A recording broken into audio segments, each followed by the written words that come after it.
You're listening to PetLifeRadio.com. It's a big world out there, and you're just looking for a pat on the back or head. You run around the city, searching for a place to bark, working your tail off with your nose to the ground, sniffing for a few scraps, hoping someone will throw you a bone. You take each lead, collar after collar, hoping one day to take a bite out of success and become the top dog. Fortunately, you come home each day to open arms, open cans, a drink waiting for you, and a comfortable place in front of the TV set. You know you've got it good, really good, because after all, it's a doggy-dog world out there. Pet Life Radio presents It's a Doggy Dog World with your host, pet expert, and award-winning author Liz Palaika, and this week's co-hosts, Kate Abbott and Petra Burke. Hi, welcome to It's a Doggy Dog World. I'm your host, Liz Palaika, and with me today are my good friends, Petra Burke and Kate Abbott from the Kindred Spirits Canine Education Center in Vista, California. Hello. Hey. Today on our show, we're going to be talking about some of the training tips that Kindred Spirits has put together over the years to help dog owners train their dogs. Some of these tips are pretty simple. Some are common sense. Some are things maybe you just simply haven't thought of before. But they can all be a benefit to you when you train your dog, whether your dog is for a household pet and companion, which of course is the most important, or if you plan on doing other things with your dog, such as agility, therapy dog, carding, or any other dog sports. In the second half of the show, we'll talk about some of the most common mistakes we've seen, things that people do while training their dog that can hamper their training. So we've got an interesting show for you. You might want to grab a paper and a pen and take notes as you go along. But first, we need a word from our sponsors, so hold on, don't go anywhere. Sit. Stay. It's a Doggy Dog World. We'll be right back after a short pause. Well, 4 to be exact.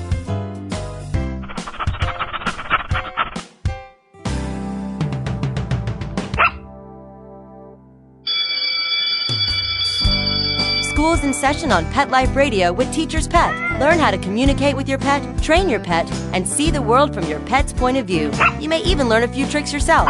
Teacher's Pet with pet expert and author Sarah Wilson. Only on PetLifeRadio.com. Flight 291 is now boarding. All passengers, please proceed to gate 4. And who's this traveling with us today? This is Bailey. She's never flown Midwest Airlines before. Hi, Bailey. She'll be fine. We take special care of our traveling pets. In fact, our Premier Pet program was created by an employee and dog lover who believes that pets should be handled as precious cargo. And they are.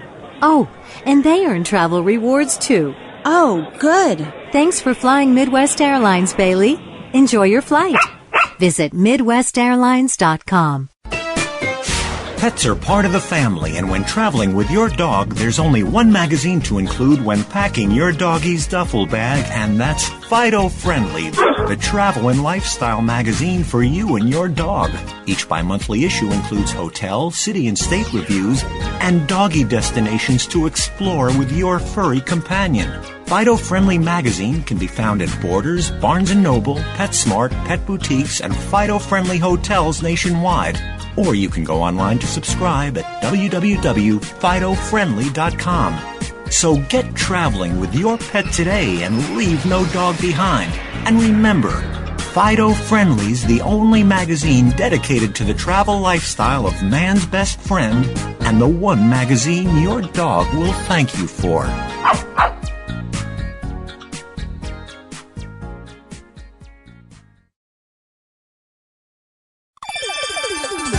Let's talk pets on PetLifeRadio.com.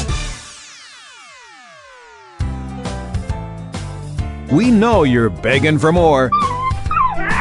So back to It's a Doggy Dog World with your fetching hosts, Liz Palaika, and this week's co-hosts, Kate Abbott and Petra Burke. Welcome back to It's a Doggy Dog World. I'm Liz. Petra and Kate are with me today. And today we're going to give you some training tips and some training pitfalls that you should avoid along the way. For the 10 most important training tips that Kindred Spirits has put together, First one is, your dog is a dog. Keep in mind that he's a dog. Even though he's a part of your family and can be a very important part of your family, he is a dog. He's got his unique instincts. He's not a person in a fuzzy dog suit. I said that to someone the other day, and she looked at me shocked. She says, of course he's not a person. He's better than that. Okay, so how do you respond to that one? Oh, that's good. So that's an awful big burden of responsibility. How about we just treat him like a wonderful dog, like he is? That's good. I wow. think that's the first time we've heard that one. But I think when we say the dog is a dog, the biggest part is we need to keep in mind that although we do share some instincts with dogs, they're very different. They're predators, for one thing. And the dogs are still animals. I think at times people forget that part. You know, and like we say, you don't want to leave a small child or toddler around unattended with a dog. Because they are dogs. Yeah. And not that every dog is going to bite the child, but they may try to play with the child or even protect the child. And that can cause harm. And timing. Dogs are so very much now, very much in the present, moment. In the moment. Yeah. And to try and take a dog back to something that happened earlier and punish them for that, that's not going to work. Right. And that's one of the ways I used to explain you can't console a dog, because consoling them means it's bad right now, but look to the future, it will be better. Dogs don't look to the future, they look to the now. Right. In general. Right. So stay in the moment with your dogs and teach them in the moment. Right. It's the most effective way. Right. Number 2. Bad behavior isn't personally directed at you, so don't take it personally. Treat bad behavior as a mistake and try to prevent it from happening again. And that's so hard for so many people.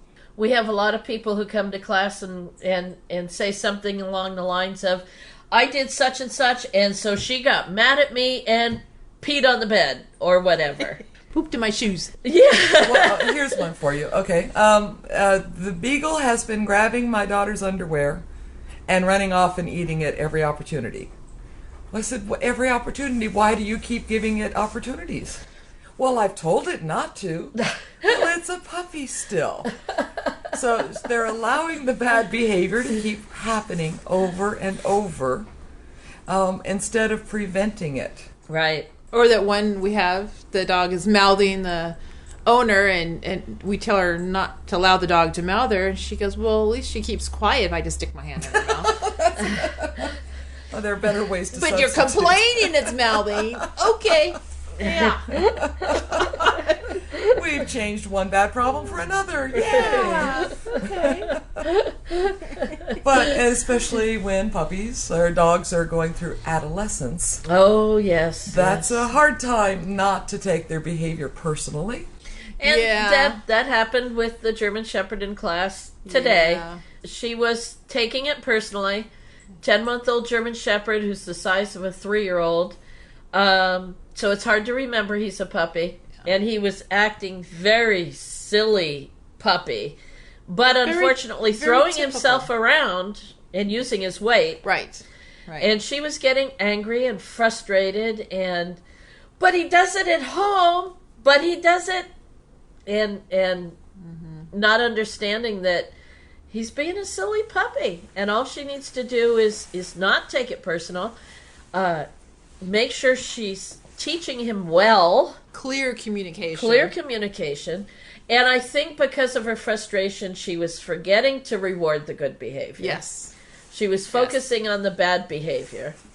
Which And I remember years ago doing the same thing. I think everybody does. You Oh, know? yeah. You're frustrated, and it's like concentrate on is everything bad. Yeah. And that change from puppyhood of, oh, I'll follow you everywhere, you're just the most wonderful person in the world, to adolescent dog behavior of, go away, don't bother me, I'm busy with something else. Oh, yeah. Well, Archer and I had words about that last night. And Archer, my husband and my new puppy, which we talked about on our last podcast, decided to ignore me last night when I called him to come. So once I caught him, he went on a long line, and we practiced the come in the same place where he ignored me with the same distractions. And lots of positives, and the leash got to make sure he came. So it went from a bad to set up for success. And he, within about 10 minutes, was following me around going, yes, ma'am, yes, ma'am, yes, ma'am, yes, ma'am. And today at the training yard, he's been very good. Uh-huh. He's been a good boy. Good boy today. Yep. So set him up to succeed. To limit your dog's freedom in the house. He shouldn't have free run of the house until he's 2 or 3 years old. And no younger. Some people kind of push it. Oh, and then wonder why the dog is, all of a sudden grabbing pooping. the daughter's underwear and all over the house. Yeah. First thing I did when we brought our puppy home was go out in the garage and dig out the exercise pens and dig out the baby gates. Mm-hmm. Baby gate went up across the hallway. Baby gate went up across the bedroom. Exercise pens fenced off areas in the garage. Fenced off the outdoor trash cans in the side yard. Yep. And, and it's set the puppy up to succeed. Exactly. And then I think it's not set in stone that our dog turns 2. Oh, we can let him free in the house at night. Well, look at Riker. Well, yeah, and Logan. Logan just now at the age of almost 4. They're at almost 4 years old. He just now can be out at night with us, and he's a very good boy. Yeah. Almost at the age of 4 years old. Riker was 3 years old before he was trustworthy. Before that, I wasn't even going to test him because he was so silly. Yeah. Now, Bashir was out at about a year. So was Kona. About a year, fine. So was Teddy, the shepherd. Sure. Year and a half. Fine. Yeah. But it depends on the individual dog, and they have to prove themselves to you that they're ready for it. Yes. It's much too easy to give them the freedom and then discover that they've learned how to pull the stuffing out of your sofa cushion. And once they figured out that's fun, it's impossible to break. And I speak from experience. That was a good learning experience for me 30 years ago.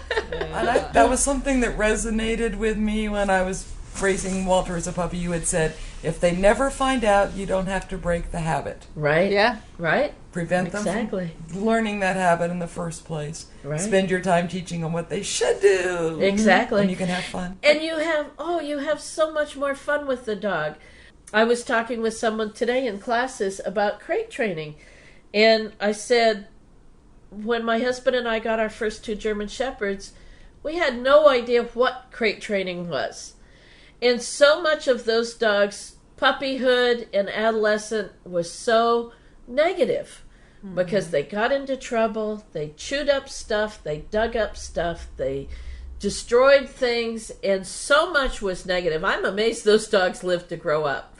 And they did grow up to be good dogs, but puppyhood can be so much more fun when you prevent things from happening rather than deal with the negative things.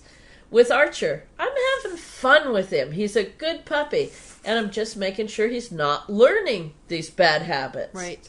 And it makes puppyhood a joy. Much better. All right, tip number 4. Number 4, limit your dog's freedom off-leash outside of a fenced yard for the same reason as you limit it inside. And that's what I just said with Archer. I got out a long line last night, and we practiced the comes outside of our fenced-in yard because when he jumped out of the van to go into the garage, he decided to ignore me and chase the neighbor's dog. Personally, I think it was the neighbor's dog's problem because she was in our front yard and driveway. Oh, is that the Chihuahua we were complaining about? Yes, that's the Chihuahua I was encouraging Archer to eat.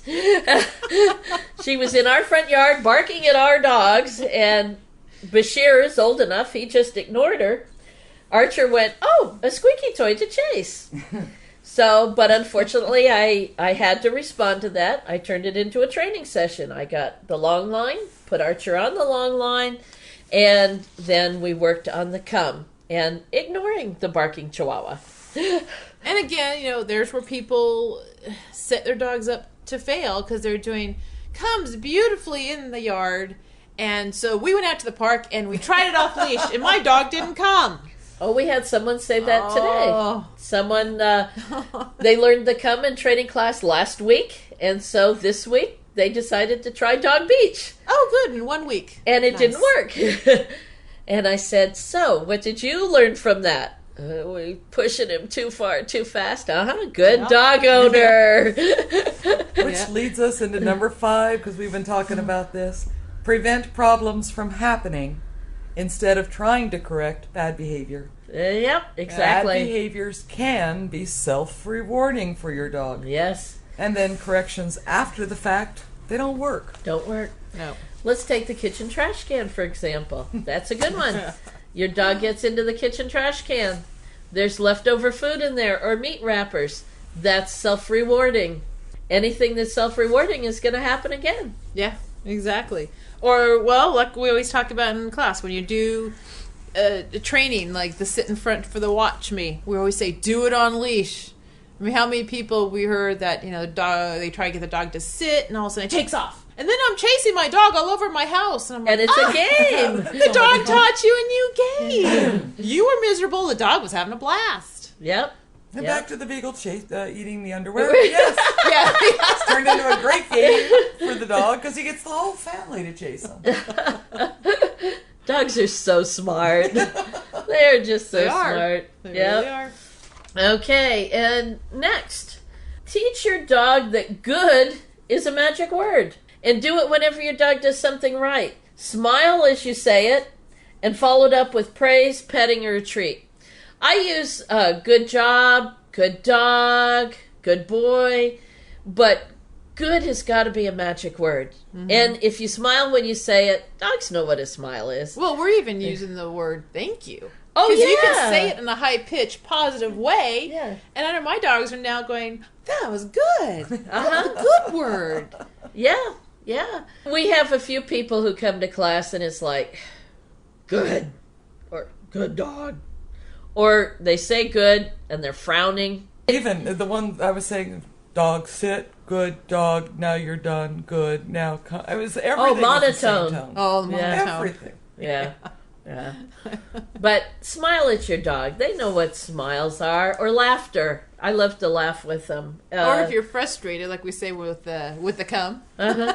If you're frustrated, but your dog decides to come to you, don't yell. Just, you it's can... amazing what you can say while you're... You can fake that smile. And I'm going to kill you. We'll turn you into the pound. We'll swap you out for a cat. You can get real high pitch and say anything you like. Dogs go wiggle, wiggle, wiggle, I go, wiggle. yeah, I love you too, Mom. And next, okay, you had started to say this one before. Timing. Timing is very important. Praise your dog the instant he does something right. Interrupt him the moment he makes a mistake. Stay in the now with him. I tell my students that you're a biofeedback human machine. There you go. You're letting your puppy know with your voice and your actions whether he's doing right or wrong. So be clear about it. He'll learn faster if he gets clear instruction. Right. Well, and today with the shepherd, it was obvious. I mean, she was getting frustrated. I went there and worked with him a little bit. But then when we did that one exercise where she was just healing him, he was doing good. So I'm encouraging her to praise. And then at the very end, when she stopped and sat, I'm like, love on him. So the second time around when they did it, he was like, I know what my mom wants, and did it beautifully. Yeah. And you could just see the both of them. He had a smile, and you saw this relief like, oh my God, my dog isn't dumb. I kind of like him now. The woman looked better, much happier. You can get into a downward spiral on something or an upward spiral. Oh, sure. Yeah. Number 8, decide on rules for the house, the yard, out in public, and enforce them consistently. Oh my God, that's like the key word. And make sure everyone else in the house does the same thing. And we hear that all the time. Well, my husband spoils him, or it's the wife spoils him. Or you see the husband and wife in class nudging each other. Told you so. Yeah. You do that. We get a lot of that. Yeah. Yeah, consistency is very important. I mean, for everything. But rules are, do you want to allow the dog in the kitchen? Do you want to allow him on the furniture? Is he allowed in certain areas of the backyard? Where do you want him to ride in the car? Household rules are very important because, it just makes life easier with the dog. Personally, I allow mine up on the sofa because I like to snuggle with them. But I do like them to stay out of the kitchen because I have a very small kitchen and I don't want to trip over them. Archer's having a hard time with that. Kitchen? Good stuff is in kitchen. We know he doesn't really move. He doesn't want to. Like today. Oh, yeah. You practically ran him over with the little wheel thing. Oh, my God. That was obviously, funny. his breeder doesn't teach the command, move. No. And when he's tired, he's a lead weight. So move he becomes a rug. Yeah, move is something we're going to have to teach. But I think, come up with rules of household and make a list, put it on the refrigerator. Oh, Especially if they're kids of any age in the family. Yes. Post those rules. Right. And so that the kids can help enforce as well as you. Sure. As well as the adults. Sure. Exactly. Yep. And next, this is one of our pet peeves. Make sure your dog gets plenty of exercise every day. And a walk is not enough exercise for a young, healthy dog. A run, a jog, a vigorous game of frisbee, run alongside the bicycle, those are all better. Keep in mind, a tired dog is a happy dog. And a happy dog who's tired is less apt to get into trouble. He's less apt to chew up stuff, less apt to be out in the backyard barking, less apt to be licking his paws and causing a problem. And like you said today, a tired puppy is a happy owner. Yes. Yeah. That's true. Yep. And then the last but not least, remember you're taking the place of your dog's parents. So act like it. Don't act like a litter mate. How many times we've seen that? They get down at their level or the dog is ruling the roost. We have a lot of people too who say, in fact, we talked about this last Saturday in class, I got the dog because I wanted a new best friend. And it's like, yes, your dog can be your best friend when he's all grown up. But when he's a puppy and an adolescent, he needs a leader. Right. And you need to be his parent. Think like a parent, act like a parent. And then when he's all grown up, sure, then you guys can be buds and friends and so forth. But you're not the puppy's best friend. You're the puppy's parent.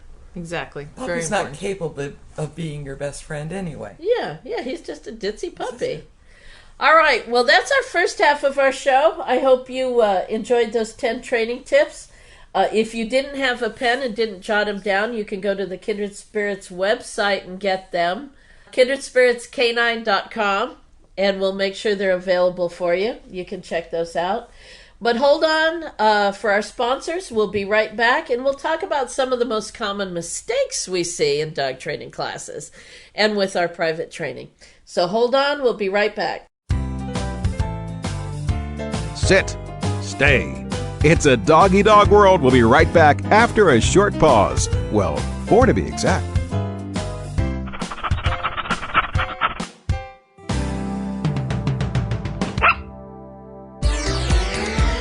From Paris, New York, and around the globe, get ready for the hip, the trendy, the uber cool where pets rule. If you've got a passion for pet fashion and a flair for animal wear, this is the ultimate place to take a peek at what's chic in the world of designer pet fashion and cool new pet products. On the Pet Set with our fashion diva, Queen Dog Lady.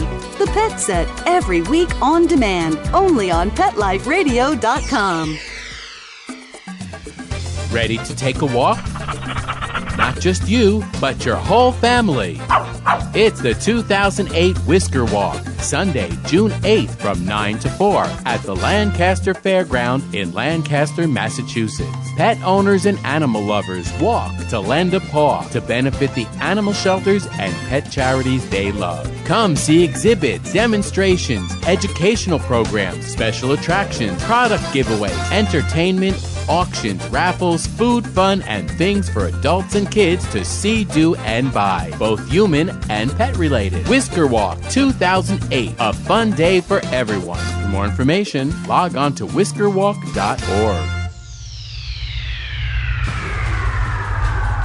Greetings, human. What planet am I on? Welcome to Pet Planet. Here's a copy of Pet Planet Magazine, Florida's most informative and fun pet resource magazine. It features heartwarming stories and informative articles from local and national pet experts. Hey, Excellent. Pet Planet Magazine offers Operation Planet Rescue, helping rescued pets find new homes. And it's available at 500 locations in South and Central Florida and 24/7 on the internet at petplanetmagazine.com. If you're out and about with your pet, you may be featured in paparazzi, candid pictures of you and your pet. For up-to-date pet-friendly events, activities, and pet-related services and products, Pet Planet Magazine is your final destination. I shall take this magazine home with me. Back to your home planet? No, to my condo in Boca. Pet Planet Magazine. Check them out at www.petplanetmagazine.com or 352-394-8578. It's out of this world.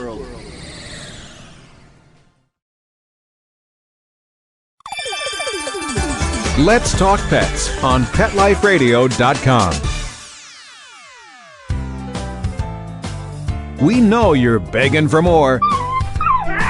So back to It's a Doggy Dog World with your fetching hosts, Liz Palika, and this week's co-hosts, Kate Abbott and Petra Burke. Welcome back to It's a Doggy Dog World. I'm your host, Liz, and with me is Petra and Kate from Kindred Spirits Canine Education Center in Vista, California. We're talking about dog training today, some of the most common training mistakes people make.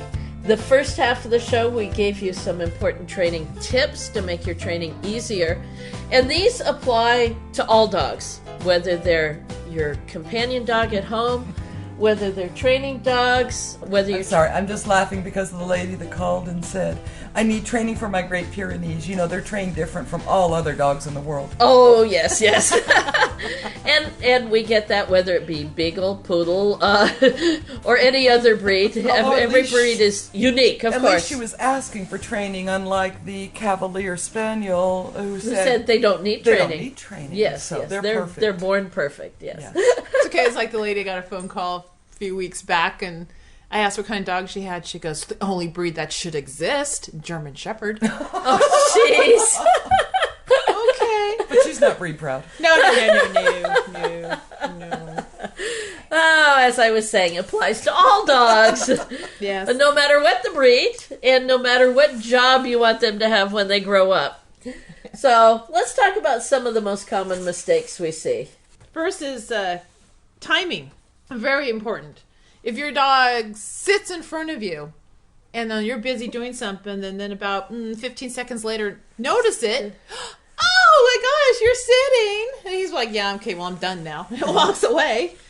Or the worst yet, coming upon a problem and going to grab your dog and dragging him back to the problem, whether it be the kitchen trash can or a house training accident. That's probably the most common, the house training accident. Yeah. And then screaming and yelling and shaking or doing whatever. Well, of course he knows he did wrong. Look how he cowers. Yeah. Every time I get home, I know he's dug a hole because he cowers. He looks guilty. Yes. I hear that all the time. Yes.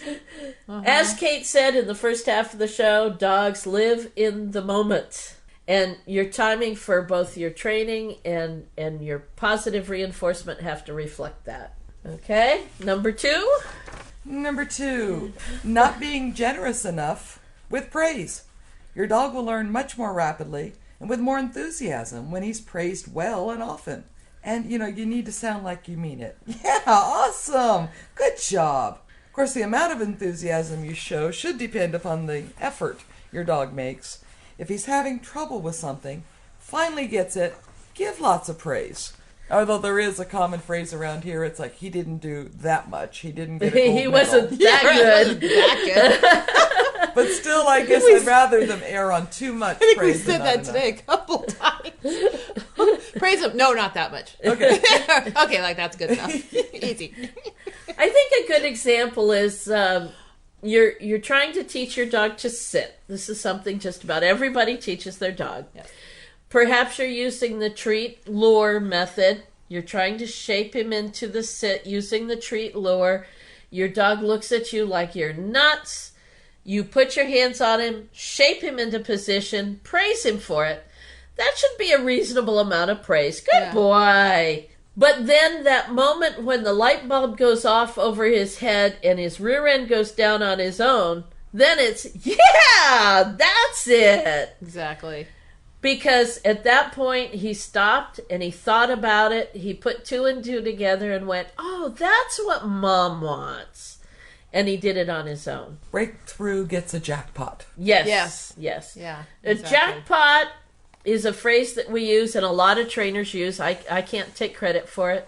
That means a jackpot of praise. It's like you go to a slot machine. You put in a nickel, you get a nickel back. That's just, regular payout. But one of those times you put a nickel in and it goes clang, clang, clang, clang, clang, clang. That's a jackpot.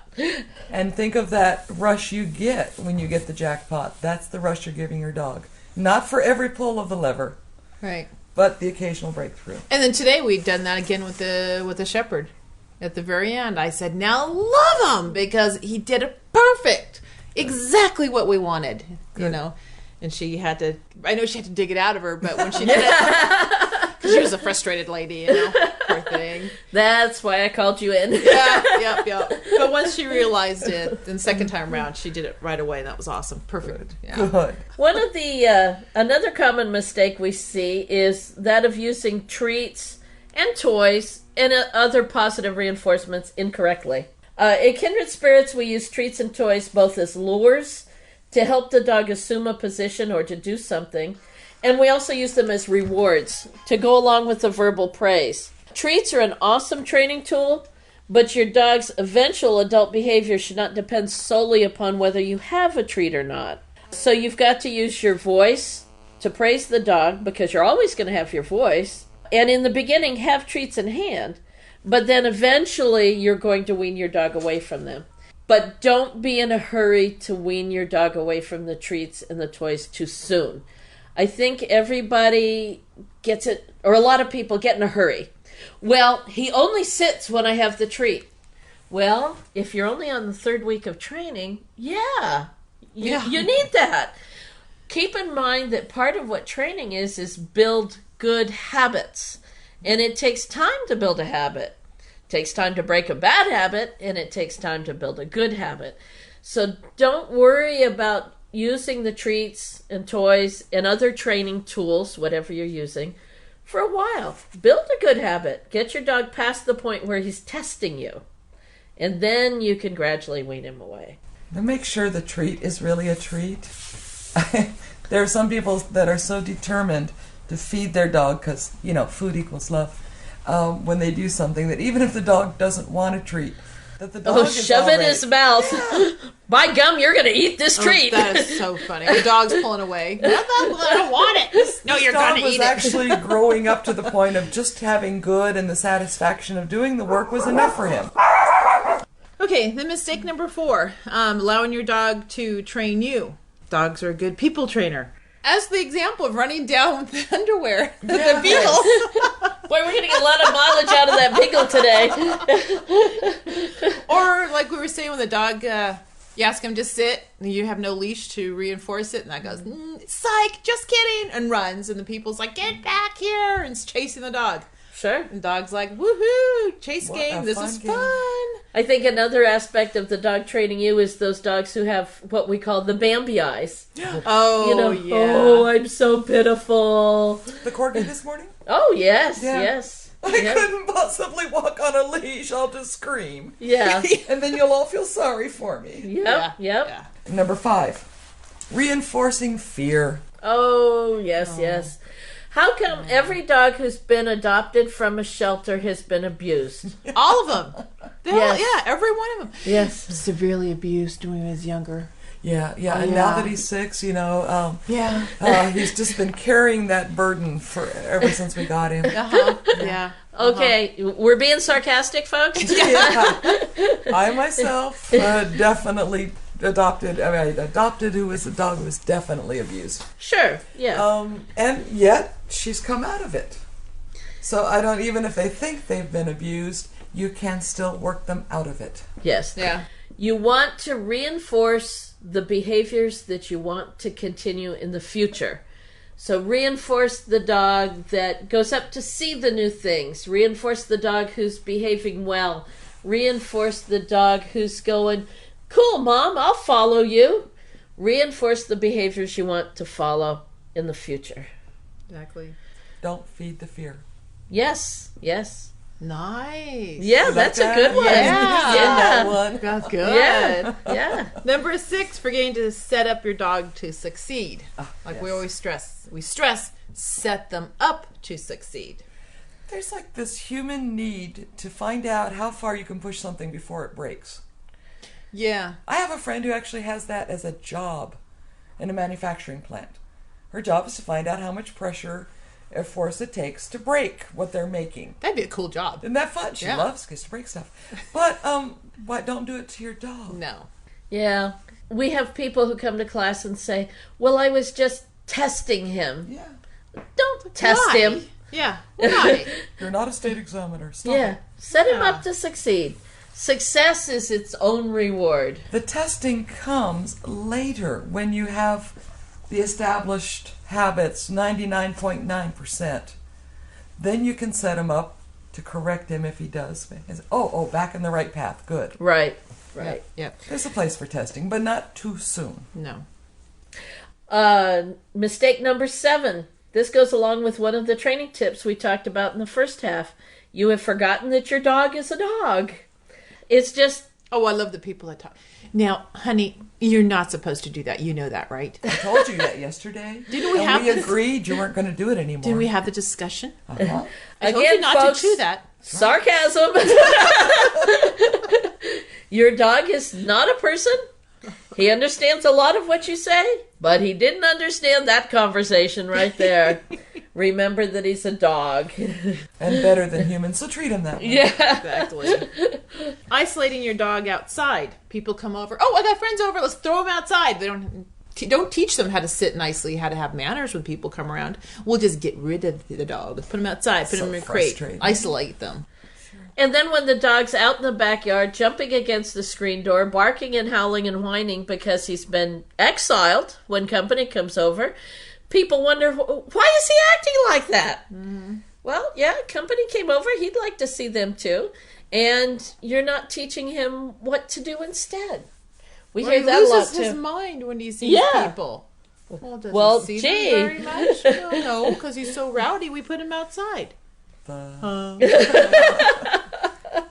we are being sarcastic. Yeah. And then mistake number 9, training without distractions. And we tell our people in the group classes that in the group classes, we are teaching the dog owner how to teach their dog. We're watching them practice here in the training yard. We're making sure that the owner understands what to do. Then the dog and owner go home to practice. Practicing at home where it's calm and quiet in the dog's comfort zone is wonderful, especially when you're teaching new things. We heard that today. Yes. He does great at home, but when we get Yeah. But when we get here, he loses his mind. Yeah. That's why you come here. Yeah. And that's the purpose. That's the also idea. why I take Archer on his leash and go down to the green at the end of the street. And when Paul's home in the evening with him, he takes him down the street where there's another dog, and he takes him across the street where some friends live, and he's even been taking him up to Starbucks. Good. And having him do sits and downs under the table at the Starbucks while Paul has a coffee. It's training with real life distractions. I told 3 students today to take lawn chairs and sit out front of a box store, whether it's a Walmart or a Kmart or a Home Depot or Lowe's, and take advantage of the traffic coming and going to socialize. Sure. Their dog. Yeah. Mistake number 10, giving your dog too much freedom too soon. Yep, we talked about that in the first half too. It's both a training tip and a training problem.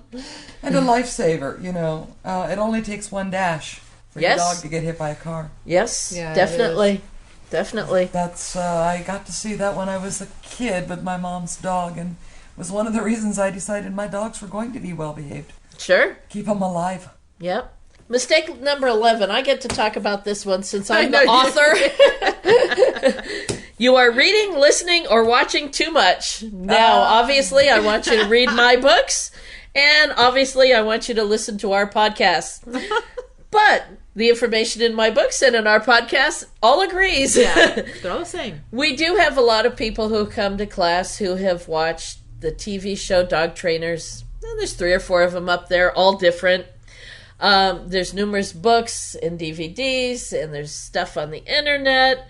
Unfortunately, every trainer has his or her own way of doing it. In fact, there's a standing joke that I tell all our classes.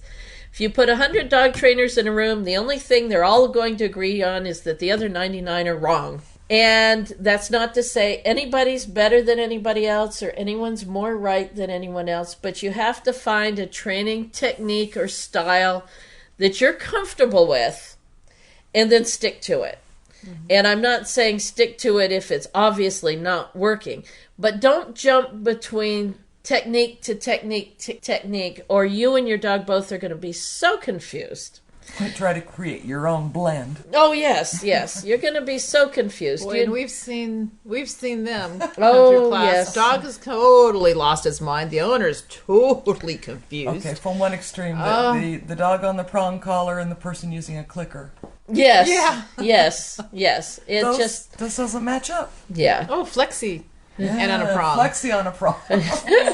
That's just wrong. That's just wrong. You have to find something that's going to be comfortable to you. If you enjoy listening to our podcasts and what we're saying is making sense for you, pick up a couple of my books. I'll be thrilled. Yes. But don't watch 3 or 4 of the people on TV and then listen to a couple DVDs and listen to us and then try to apply it all. You and your dog will be very unhappy. And when you pick something, do go all the way through. I was working Follow with someone through, yes. who had gotten a book out of the library, which is great, but then returned it, so the dog was only about halfway through on everything. Yes. Yeah. Whoops, forgot to finish the end. What was the last 2 chapters? And they didn't see that technique through to completion. And then last, but certainly not least, Don't forget to have fun with your dogs. A lot of people forget that part. Dog training should be enjoyable. this little being hopefully is going to become your new best friend. And Exactly. and you need to keep the fun in it. Yeah. So Exactly. anyway, as I said at the end of the first half, if you haven't jotted down these tips or mistakes and you'd like to see them, you can go to the Kindred Spirits website, www.kindredspiritscanine, that's the letter K, the number 9.com. All of those are up there for you. Feel free to browse the website. Even if you don't live in the Southern California area, we do have some, I think, nice information up there. And in the meantime, train your dog. Enjoy your dog. Have fun with the training. Work them hard and love them lots. There you go. Exactly. That's it from myself, Liz Palika, my good friends Petra Burke and Kate Abbott from Kindred Spirits Canine Education Center, and we'll talk to you next week. Bye-bye. Bye. Having a rough day? Longing for the dog days of summer? Think your fun furry friend lives a dog's life? Well, find out everything you're begging to know as Pet Life Radio presents It's a Doggy Dog World with pet expert and award-winning author Liz Palika. Every dog has his day, and you'll find out how to make your dog's day fun and rewarding. Every week, on demand, only on PetLifeRadio.com.